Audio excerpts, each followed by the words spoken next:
Okay, so today's notes are on solving rational equations, and that is our content objective, and our language objective is to use correct terminology to describe and explain how to do that. A rational equation is just an equation that contains at least one rational expression, which is what we've been learning about the past two sections. And so you've been solving rational equations for much longer than you might give yourself credit for. So we're going to start with a quick check of one example of a rational equation. I have 16 over 5 equals 48 over h. I want you to solve for h. Hopefully you guys remember how to do this. If not, that's okay. That's why we're going over it. So you're going to cross multiply here.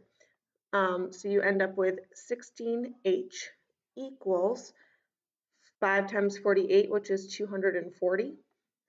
Divide both sides by 16, and you get h equals 15. So that would be how you solve that rational equation. Of course, you should always check your answers for rational equations because you can end up with extraneous solutions. So I'm just going to check it for practice. We have 16 over 5 equals 48 over 15. I know both 48 and 15 are divisible by 3. So if I divide them both by 3 or cancel out a 3 from both of them, I end up with, so divided by 3 over 3, then I end up with 16 over 5 equals 16 over 5, which is indeed true. So h does equal 15. All right, I'm going to do another quick check, which makes it a little, it's the same process, but it looks a little trickier. So it's the same thing, you're just cross multiplying. But I want you to try this one on your own again. So I have x over x minus 1 equals 4 over 5. So I want you to try this rational expression on your own. Pause it. I'm going to go over it now. So again, as I told you, you're doing the same thing. You're cross multiplying. Sorry if you can't see that one.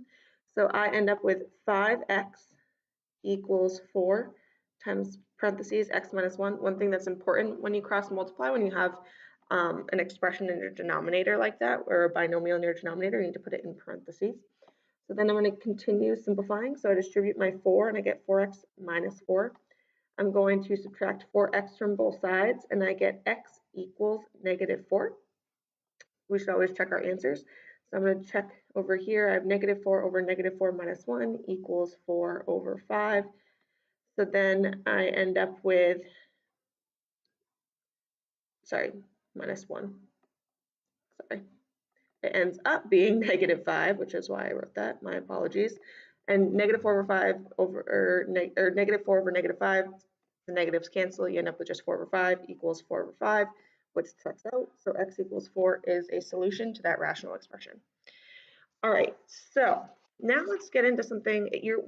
This process is going to be the same for all the rational expressions we're going to practice with this year. So you'll sometimes have to do some of the processes we practiced in the last 2 units to simplify your rational expression to then cross multiply and solve, but it should look more or less like all of these, or the step to solve them should require these same steps in what we're going to see this year. So let's do an actual full example together so you can have the step-by-step notes if you want them. So our example, I want us to solve r minus 3 over 2r equals 1 over r. So our first step here is going to be the same thing. Step 1, cross multiply. One thing, if you hadn't noticed this already, you only cross multiply when you have ratios that are equal or fractions that are equal to each other. You don't cross multiply if they're on the same side of the equation. You only cross multiply if they're on opposite sides of an equal sign. So notice there's an equal sign here, they're on opposite sides, that's why you can cross multiply. Cross multiplying doesn't work if they're on the same side. So if you've forgotten that, make sure you refresh that in your memory. So cross multiplying, I'm going to get r times r minus 3 equals 2r times 1, which is just 2r. Then I'm going to distribute my r. I get r squared minus 3r equals 2r. Obviously, in order to solve for a variable, that variable needs to be on one side. It can't be on both sides of the equation. So I'm going to subtract 2r from both sides, and I get r squared minus 5r equals 0. The other way I knew that I should subtract 2r is I have an r squared, so that's a quadratic. Whenever you have a quadratic, you know you're going to have to set equal to 0 and then either factor or use quadratic formula or completing the square, but factor or quadratic formula at this point.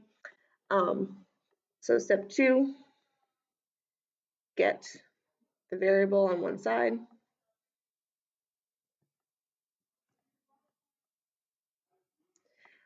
Step 3, I'm going to factor. I could solve this with quadratic formula, but it's easier to factor here because I know there's a GCF of r. So there's an r squared here and an r here, so I know I can take out an r. So when I take out the r, I'm left with r times r minus 5 equals 0. Now I'm just solving this quadratic. I use the zero product property.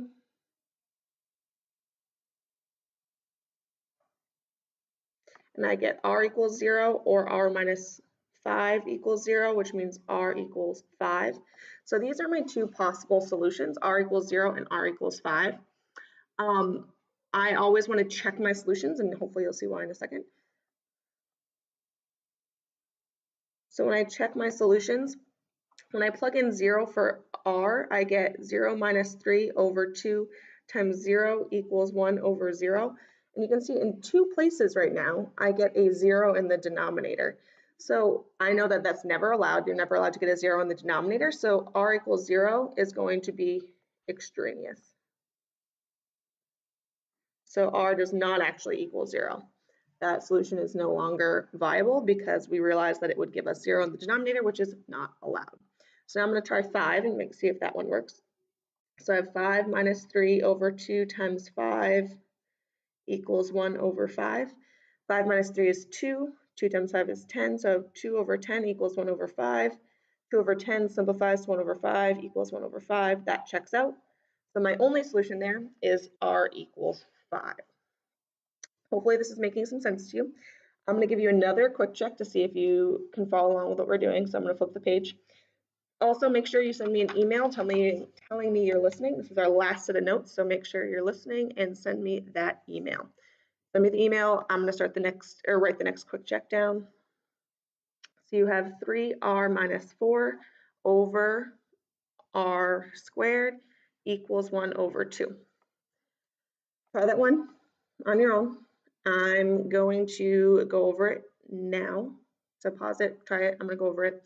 So same first step, you cross multiply, so I get r squared equals 2 times 3r minus 4. Also, if you didn't notice this already, it doesn't matter if you do this times this on the right side or the left side, as long as you have them properly matched up. So as long as they're properly matched up, it doesn't matter which side you write it on, it's personal preference. And we're going to end up getting them on the same side anyways, so it doesn't particularly matter. So I distribute the 2, I get 6r minus 8. I'm going to get everything to one side because I have an r squared, and also that's just how you have to solve equations. So I have r squared minus 6r plus 8. You can use quadratic formula or factoring. Factoring is usually easier, so I'm going to do that. So I have factors of 8 that add to negative 6, so r minus 4, r minus 2. So r, you can use a zero product property, r minus 4 equals 0 or r minus 2 equals 0. I'm going to skip writing this step and just say r equals 4 or r equals 2. Got to check my answers though. So when I plug that in, I have 3, or when I plug the first one in, I have 3 times 4 minus 4 over 4 squared equals 1/2. 3 times 4 is 12, minus 4 is 8. So I have 8 over 4 squared is 16 equals 1/2. 8 over 16 does indeed simplify to 1/2, so that one works. So r equals 4 is indeed a solution. If I try my other value 2, I have 3 times 2 minus 4 over 2 squared equals 1 over 2. 3 times 2 is 6, minus 4 is 2. So I have 2 over 2 squared is 4 equals 1/2. 2 over 4 simplifies to 1/2, so 1/2 equals 1/2 again. So both of them are indeed solutions. So r equals 4 and r equals 2 are both solutions. Okay, we're going to do one last problem together. I really want to make sure that we fully understand all of these, so I'm going to do one last example with you guys. It's going to be the same steps, so I'm not going to write out the step-by-step process, but I'll write it out as an example.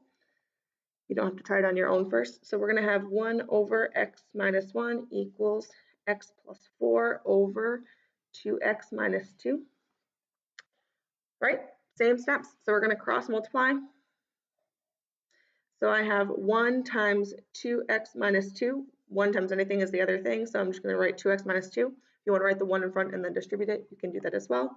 Then I have x minus 1 times x plus 4. So I cross multiply. Now I have to FOIL this out because I can't move these to the side without creating another rational expression, which I don't want to do. So I'm going to FOIL those out.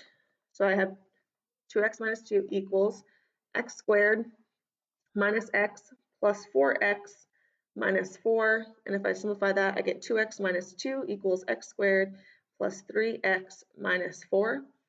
Now I got to get everything to one side again. So I'm going to move these things over here so I can keep my x squared positive. So again, you always want to have a positive leading x value. So I'm going to move these things over there. So I have 0 equals x squared. 3 minus 2x is going to be just x. And then I'm going to add 2. So negative 4 plus 2 is going to be negative 2. So I have 0 equals x squared plus x minus 2. And now I'm going to factor. So factors of negative 2 that add to 1 are going to be x plus 2, x minus 1. So then I use my zero product property, x equals negative 2 or x equals 1. Last step, got to check my answers. So if I plug these back in, I'll plug in 1 over negative 2 minus 1 equals negative 2 plus 4 over 2 times negative 2 minus 2. So as I solve that out, I get 1 over negative 3 equals 2 over, because negative 2 plus 4 is 2. 2 times negative 2 is negative 4, minus 2 is negative 6. So I have negative 1 over 3 equals negative 1 over 3, because 2/6 simplifies to 1/3. So that one checks out. That is one of my solutions. I do the same thing with the other side. So I have 1 over 1 minus 1 equals 1 plus 4 over 2 times 1 minus 2. If you didn't already see that, that's going to cancel or become 0. So then I'll be dividing by 0, which is not allowed. So that is going to be extraneous. So x does not equal 1. That is not one of my solutions. All right, so that's all for today's notes. Make sure you write down any questions, comments, or concerns you have on any of these examples or quick checks so we can go over them together in class.